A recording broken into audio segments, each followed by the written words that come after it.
Thank you for listening to the Pearls and Swine podcast. I seek to bring hope and healing to those suffering under toxic leadership in the home or in the workplace.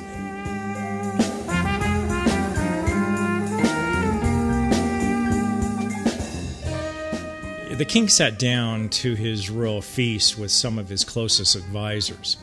His power was felt by all who sat with him, yet the king knew that he was going to be betrayed by one of those advisors.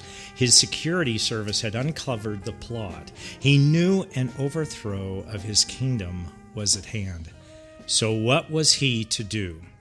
We know what we would do. We know what a worldly leader would do. We would do everything possible to strengthen our claim to the throne. We would put down the rebellion before it had any chance to gain a foothold, knowing the traitor and his intent.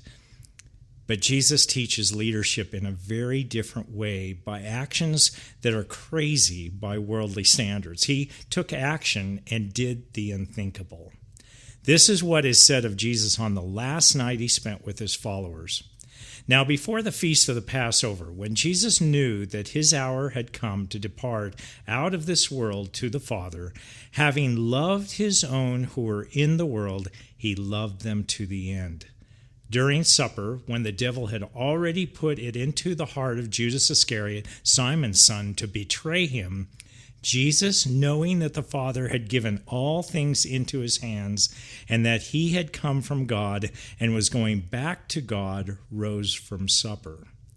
At this point, you're thinking, Jesus summoned his followers to overwhelm Judas to stop his betrayal.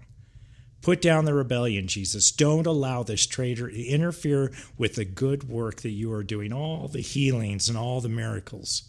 But rather, he laid aside his outer garments, and taking a towel, tied it around his waist. Then he poured water into a basin and began to wash the disciples' feet and to wipe them with the towel that was wrapped around him.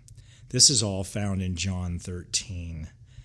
Washing the feet of his disciples was the pinnacle of serving them in that culture. Washing feet loses its importance in our culture, where we wear socks and shoes everywhere and everything is paved or concrete.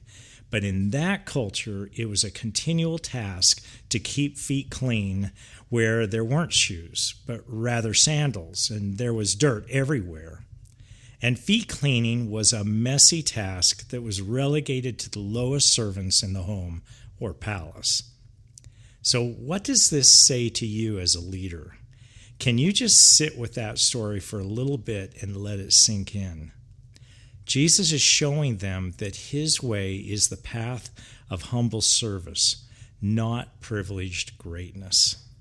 How can you serve your followers rather than exercise authority over them like the world? Verse 1 says, he loved them to the end. This was love.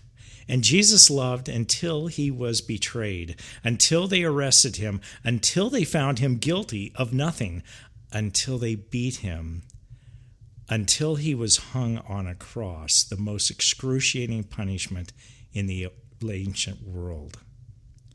Because that was his goal and intent. His kingdom was built through love and service and dying to self, not through power and control.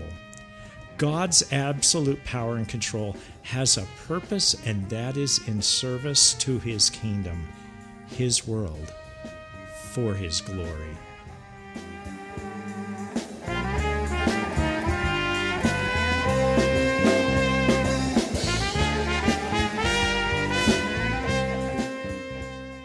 Thanks for listening today. My name is Kelly Dainert, and I write and produce these podcasts. The music you just heard is called Finally, a song I wrote, and it was performed by Mingoli, an African ensemble from Malawi.